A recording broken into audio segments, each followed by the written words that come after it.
Good afternoon, everybody. Thank you for joining us at this AIT event on a glorious Tuesday evening.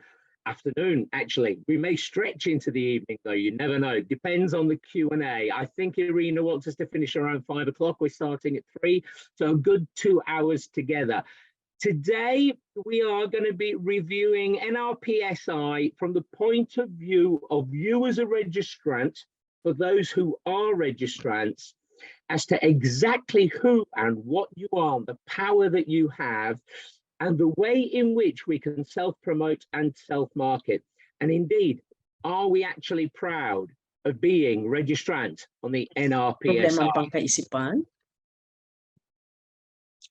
Our subject today, then, is to briefly remind ourselves as to what a registrant is, recognize and understand the qualifications and experience that you need to have under your belt prior to becoming a registrant, and the fact that we adhere to a very specific code of professional conduct, and then explore our own self-marketing and self-promotion and the resources and the tools that are available for each registrant to help promote themselves much more effectively. So what is a registrant? Well, here's a slide that some of you may have seen before, and I make no excuse for that at all, in that it puts into perspective and gives an arc of history as to where we are today as a profession. Because clearly, not all professions start as professions. They start as occupations without any form of regulation at all, be it a doctor, be it a nurse, indeed, be it somebody who conveys people around our capital city, London. Prior to the 1660s, there was no regulation for those who earned money from conveying people around the city of London. It was actually in the 1660s that there was the first regulation of professionals to do that job, which today, of course, is our black cabbies. Once you've moved from a no regulation, pure occupation environment, you then walk into limited regulation, nascent, budding profession. Let's go back to the black cabs. We know back to the cabbies of the 1660s, they managed to achieve limited regulation. How? Because they joined together voluntarily as a profession to say, these are the things that people need before they can actually start to do this job. It wasn't mandatory, but they moved into that arena. So when did public service interpreting move into this arena of a budding profession? Without a shadow of a doubt, we can point back to 1994, when, called into being by the judiciary, with the Nuffield Trust behind it, under the auspices of what was then the Institute of Linguists, the Chartered Institute of Linguists, the National Register was born. Why? To ensure that there were professionals available to handle public service interpreting engagements where there were people in the United Kingdom who were hindered from accessing public sector organisations. It is statutory for there to be no hindrance for anybody in the UK to access public sector organisations and their services. So if you can't speak English, that's a hindrance. Therefore, we need an interpreter. And it was a judiciary that called the National Register into being, a nascent budding profession in 1994. Public interest merits greater regulation, and that's clearly what's occurred, as there's been greater recognition of the need for public service interpreting to be independently accredited, independently monitored, independently assured in terms of the qualifications, the experience, and the fact that people are adhering to a code of professional conduct.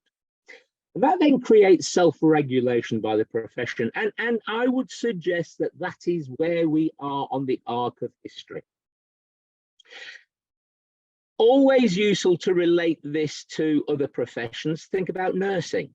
It wasn't until the 1850s that the first ever code of professional conduct was written for nursing. Florence Nightingale, in the Crimean War, based in Scutari in Bulgaria, actually created the Code of Professional Conduct for Nursing. It didn't become mandatory until 1919, when nursing gained statutory recognition, state registered nurses, and protection of title. So it took basically 70 years to move from self-regulation to statutory regulation for nursing. There is an inexorable inevitability to this occurring for public service interpreting. How quickly it will happen will depend on our voice. We already have recognition in terms of mandatory engagement with a very large organisation, many of you know, the London Metropolitan Police. We already have changed much with the rest of the police in the United Kingdom, where the nature of the qualifications, the nature of the experience has been accepted. We've still got a long battle to go as far as the Code of Professional Conduct, as far as independent regulation, as far as fair remuneration terms and conditions. However, the rest of the police are already beginning to catch up with the London Met. And there's been so much work in the last few years with the Ministry of Justice, so much effort, and let's hope that that starts to come to some fruition in the next few months.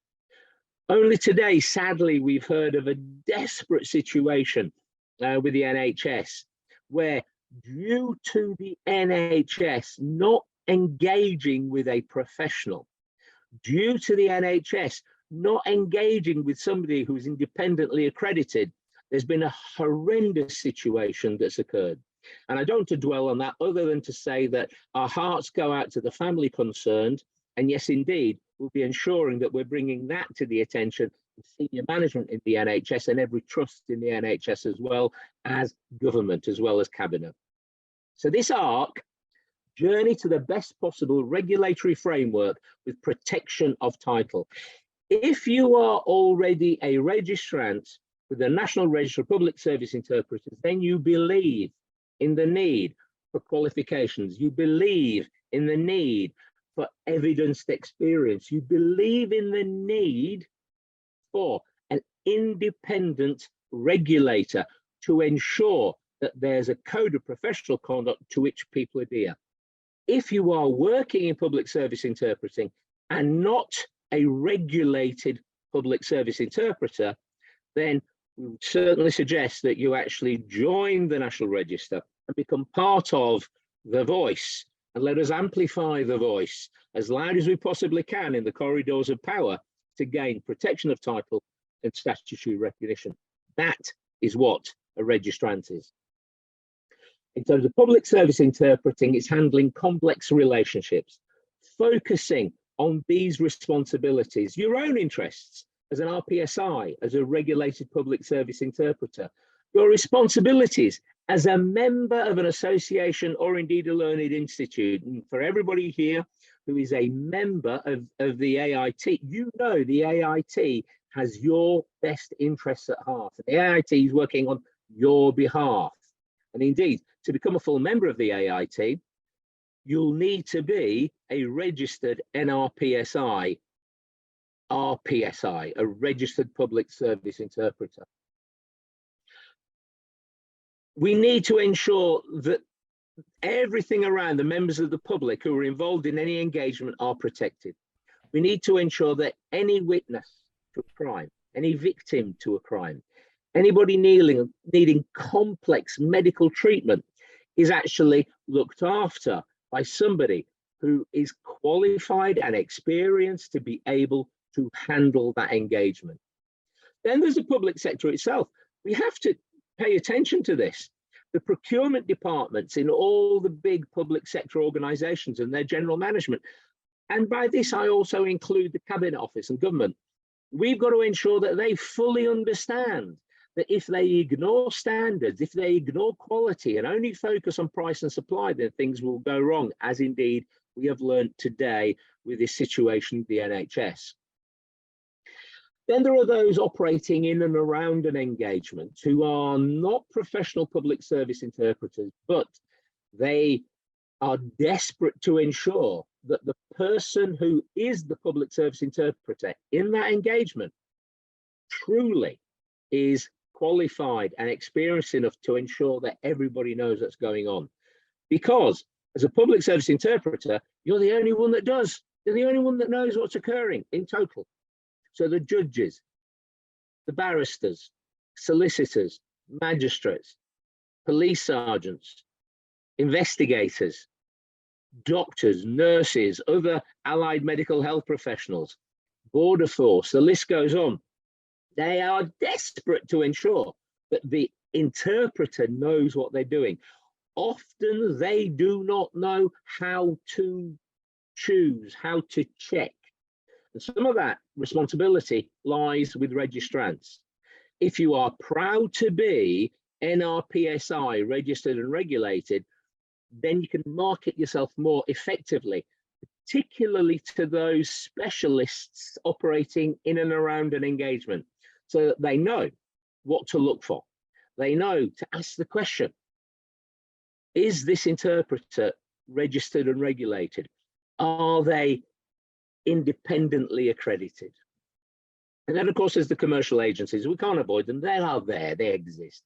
And we know the commercial agencies are driven by creating profits to pay dividends for the shareholders and increase shareholder value. That's their number one responsibility.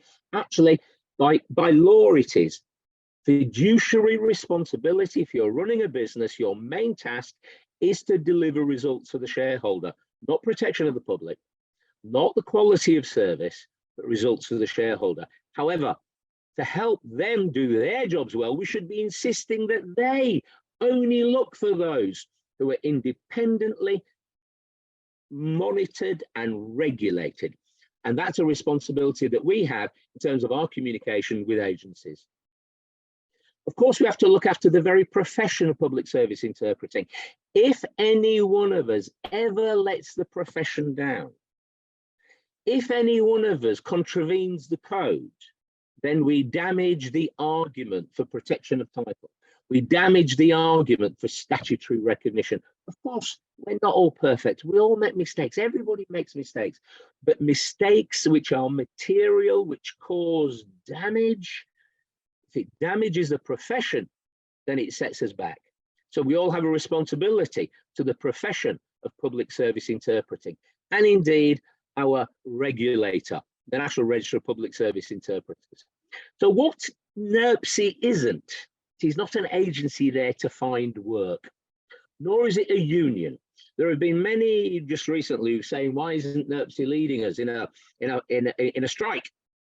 Well, this would be for the union. So for those of you who are members of NUPIC, which is part of Unite, not Unison, which is part of Unite, then that union should be working along those lines. That's not the responsibility of the regulator, NRPSI.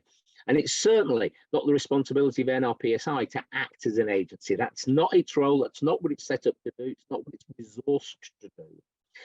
According to the Professional Association Research Network, PARN, there are approximately 400 professional bodies in the United Kingdom, representing something like 13 million professionals in different arenas. There's the associations which act on behalf of members, like the AIT. There are learned institutes and societies, such as the Chartered Institute of Linguists, who again act on behalf of their members and also generally the profession that they're involved in. Then there are the regulatory bodies with qualifying registrants. What's the responsibility of the regulating body? Well, number one is protection of the public. And this comes down to our purpose-driven strategy for NRPSI, where we are working as hard as we can with the state, with government, to actually ensure that the state recognizes that there is a political necessity to recognize your status, to recognize how good you are at what you do. Currently, we have self-regulation. This is action by the profession. And we've set standards, we maintain those standards, and we work hard on those standards. Those standards are designed to ensure the quality of practice and accredit those who are fit to practice. That's the current independent regulator. We need this to be mandatory. We need it to have protection of title and statutory recognition. We need to create political necessity before that comes. Self-regulation has been worked out within the ecosystem.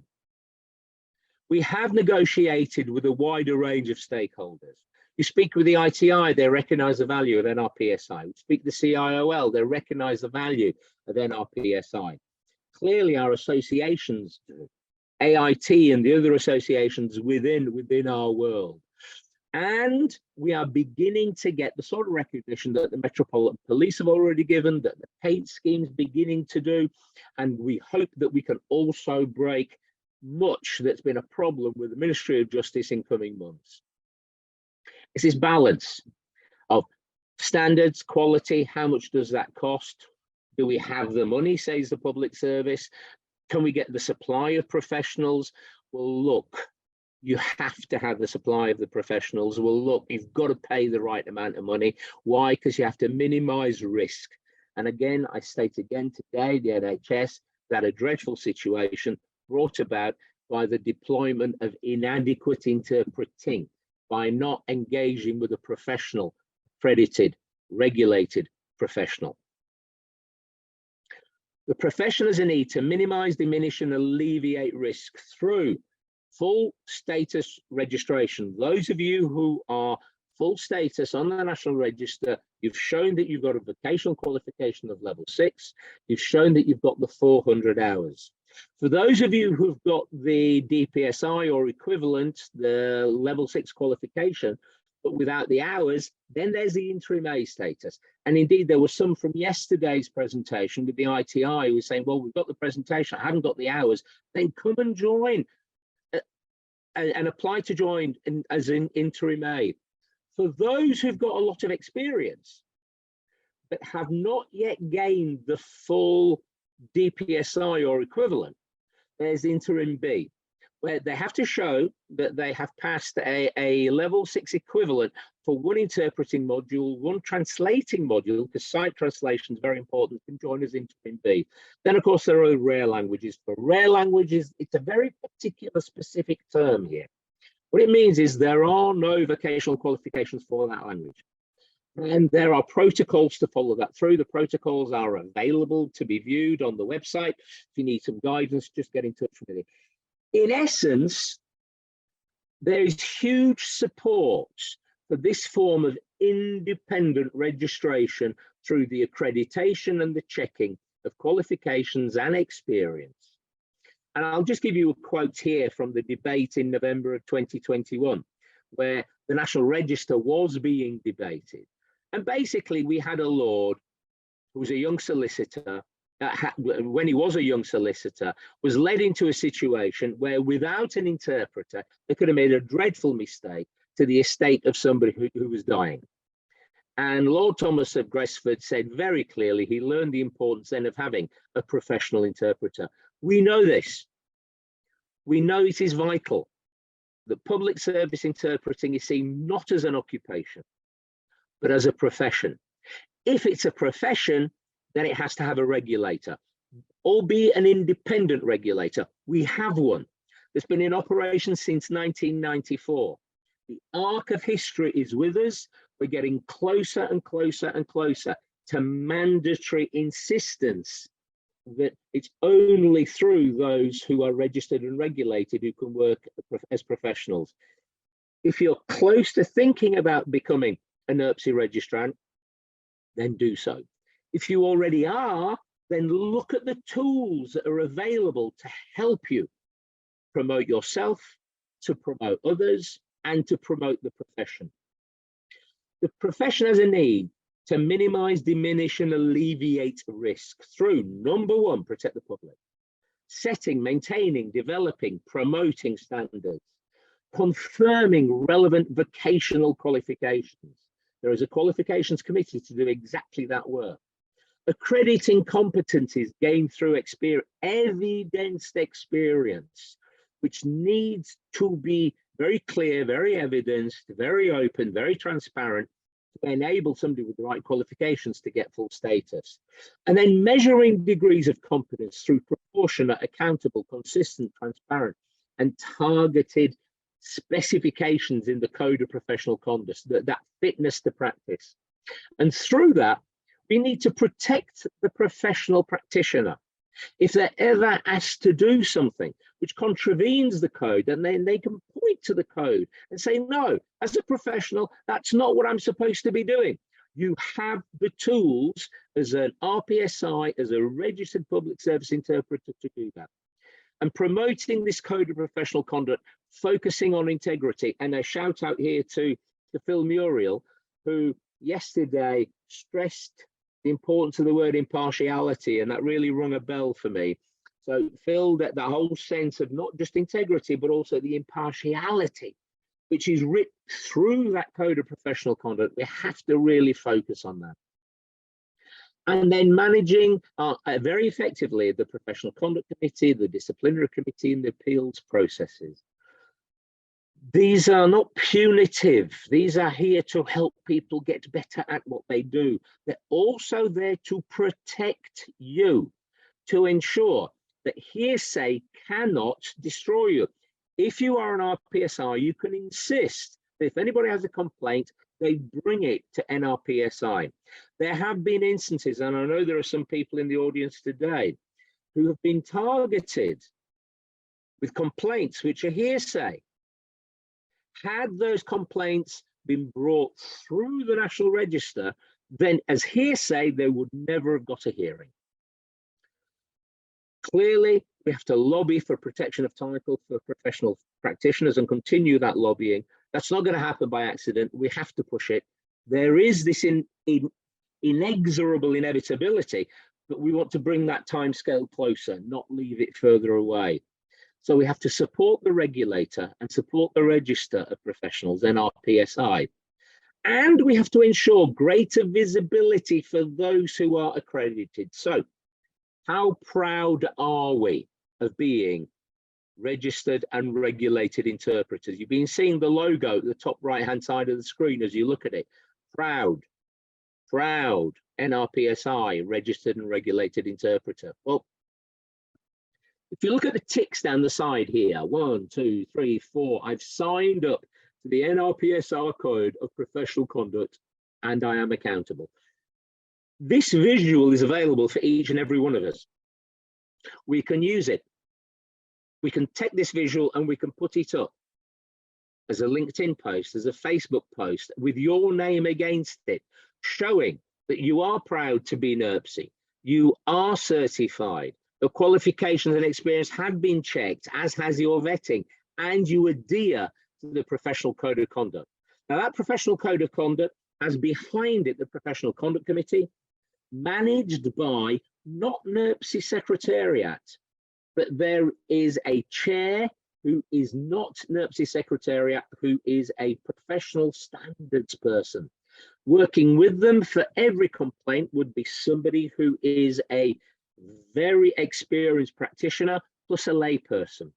The disciplinary committee, if it gets passed from Professional Conduct Committee to disciplinary, that is chaired by a judge from Midlands, with somebody sitting alongside them who is lay and somebody sitting alongside them who is a practitioner. And if somebody says, well, actually, we disagree with what the Professional Conduct Committee said, the disciplinary committee said there's also an appeals committee. Why? Why is there this process? Well, it's interesting. We had recently the police raise a particular complaint about an individual, and it was evidenced. So therefore, the registrar, my role, the evidence was there. It has to move straight through to the Professional Conduct Committee. Professional Conduct Committee decided that it was a strong enough case that needed to go to the disciplinary committee. So a hearing was held and the police followed through. So much so that in that session, the individual from the management team, the PATE scheme, said this is the gold standard. There's nowhere else when it comes to language services in the public sector that there is such a focus on high quality standards and the way in which the whole of this process runs. This is your guarantee when you are out and about, your Code of Professional Conduct backed by the Professional Conduct Committee, Disciplinary Committee and Appeals Committee. Why does it exist? Firstly, protect the public. Make sure nobody dies. Make sure nobody gets sent down when they shouldn't do. Make sure nobody's witness statement doesn't get misheard.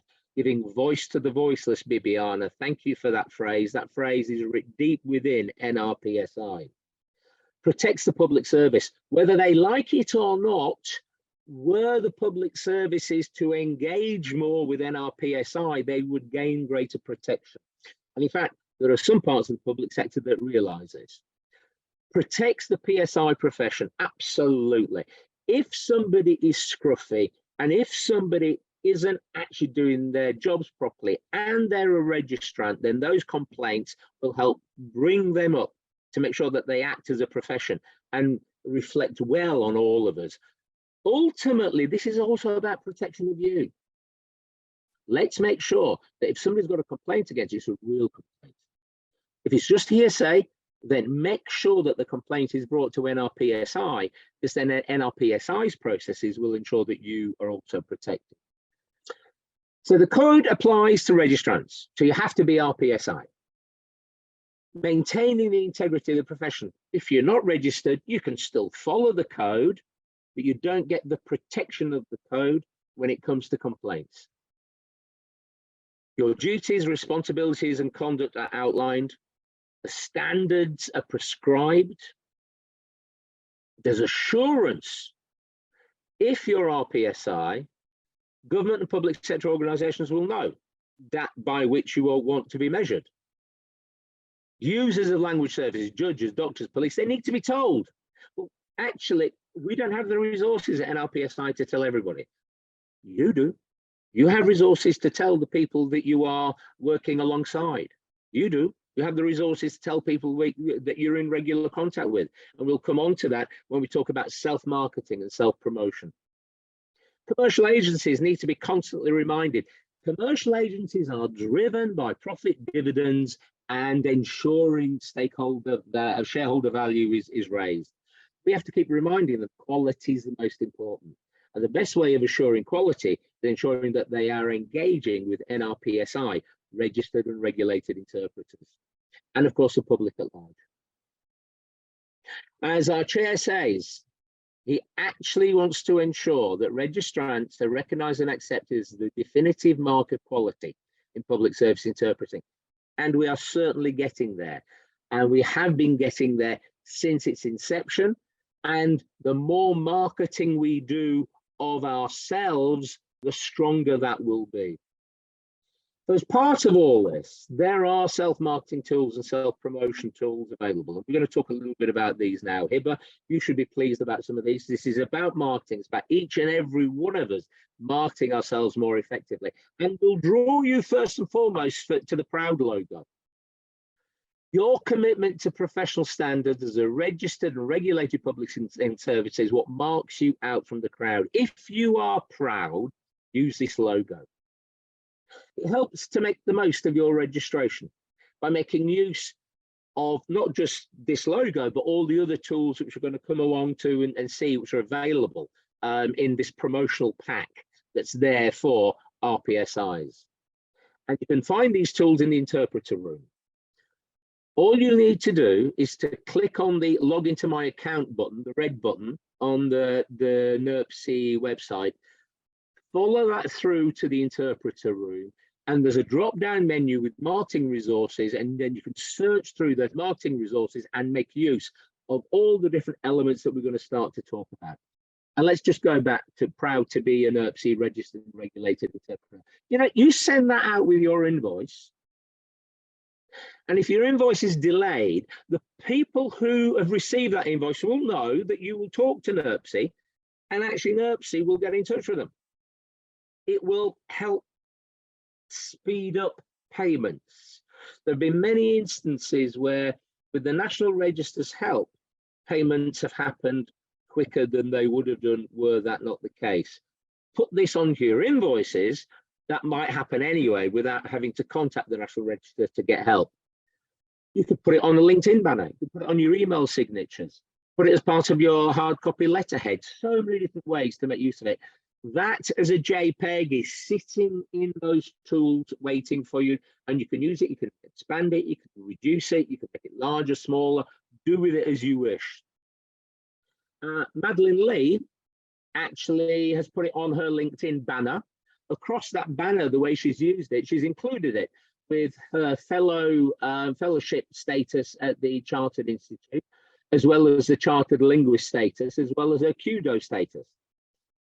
Now, what this means is that every time Madeline likes something or shares something, all of her connections are seeing it, seeing the proud to be a NRPSI registered and regulated interpreter. It's helping market not just herself, but the whole of the profession.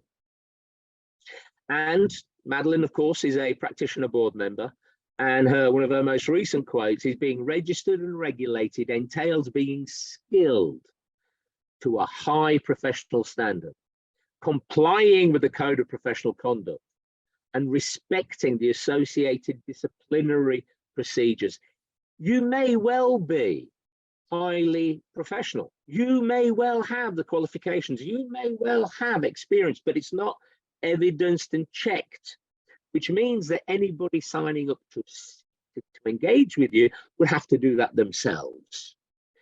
If you're NRPSI registered and regulated, then it's done for you, and you have the backup and support, the Code of Professional Conduct, from the point of view of the Professional Conduct Committee and the disciplinary processes.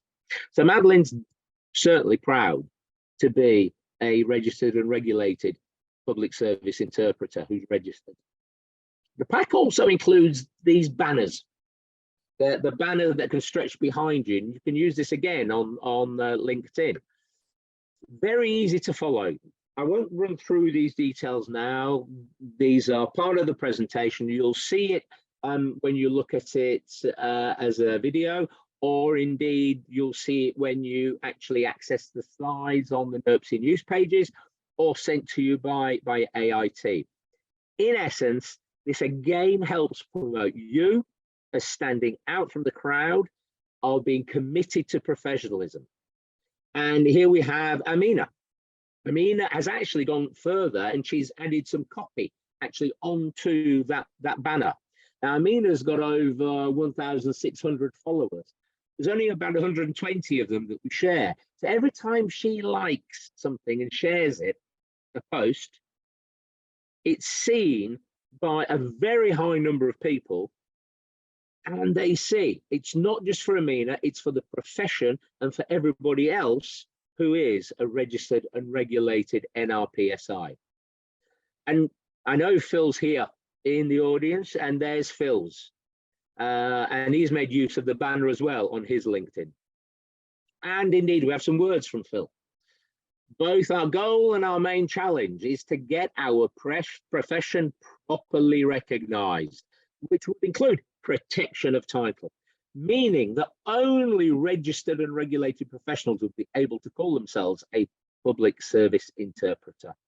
Absolutely right, Phil. Totally agree with you. And we should be proud of this, and we should be self-marketing and self-promoting, recognizing the commitment that we've made to being professional, to being independently accredited, to our qualifications, to our experience, and the fact that we adhere to the Code of Professional Conduct. Deepali's used this banner too. And again, she's got a very high number of followers. Only 129 of them are linked between the two of us. Every time she likes something, there's 600 plus extra people seeing the logo, seeing that Deepali is proud of being a NRPSI registrant and promoting the profession as well as herself. You can post this image.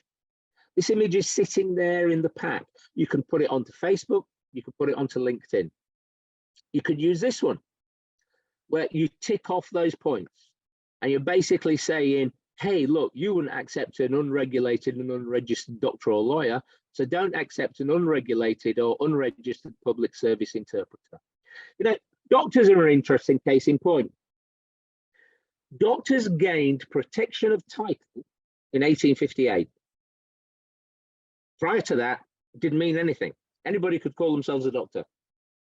Anybody, whether they had qualifications or not. in the census of 1841, 17 years before, it was spotted that of all the people calling themselves doctor, only a really small percentage had any form of qualification. And up until 1858, if you were a barber, if you cut people's hair and you had a red and white pole outside your establishment, you could carry out chopping off people's limbs. So if somebody had gangrene, you could cut their arm off, you cut the leg off. You had no training for it. Things had gone wrong in the past, you may have gained some experience. And it wasn't until 1858 that it actually became statutory for the term doctor to actually mean something. You had to have qualifications, you had to have experience, and you had to be accredited by an independent regulator. And interestingly enough, our chair, Alan Kershaw, from whom you saw a quote, has just been appointed to the chairmanship of the Legal Services Board. Very, very close in to the Ministry of Justice. And this again is part and parcel of this inexorable inevitability that public service interpreting will become mandated. Public service interpreting will become statutory. How soon, we don't know. But what we have to do is to keep knocking on the door. The more this is out on your media, in your mailings, in your promotional material yourself, the quicker it will be. This is an image, again, you'll find in the pack, where it actually, if you know people who are working as public service interpreters but are not NRPSI, then they should be seeing that. You can post this image on LinkedIn or on Facebook. And you can post this image targeting people who actually work in the public services sector. It's not always easy to have things to give out to doctor surgeries, to people working in local courts, but there's a whole stack of things which we can offer to help what Nick's saying here, which is, in essence, in the interest of public safety, NRPSI should be recognised as the regulator of public service interpreting profession, and only accredited registered interpreters should be engaged by public service. Nick is a lay board member. He's worked in senior accounting firms and management consulting firms, and he's absolutely driven and committed to achieving statutory recognition and achieving being mandated for public sector organisations to only engage with those who are true professionals. What we're about to have a look at are Infosheets. The Infosheets that again are part of this pack, you can actually print these things off. Print these things off and carry them around with you. You can hand them out to people. Some of them you can use where you put your own details in. If you don't wish to do that, you can actually hand them out without your own details. So let's have a quick look at them. 2 pages of this particular pack. You could print it on 2 sides, on the one side, or 2 separate pages. You can put your own details onto one of the pages. If you wish not to do that, and you wish perhaps to attach a business card or not, then you can also print these off and use them to help promote that which you are and that which you do and what it means. We can't touch everybody working in the public sector. Those that you touch and see, these tools are available for you to ensure that they know that you are different to somebody who's a bilingual without qualifications. They know that you're different to somebody who's enrolled at a level 1 course. These show that you are accredited. These show that you've got at least a level 6 vocational qualification, not just a language degree. And these show that you've had your experience evidenced, checked, and that you're adhering to the code of professional conduct. And don't forget that there's also this very much simpler logo, the NRPSI Registered and Regulated Interpreter. Many of you are using this already. Absolutely great, because again, it is promoting the profession, but then you can upgrade it with the proud to be. Our responsibility is not just to talk about things and what we want to see, but through our example to help lead the change. And the world will be changed by that which all of us do.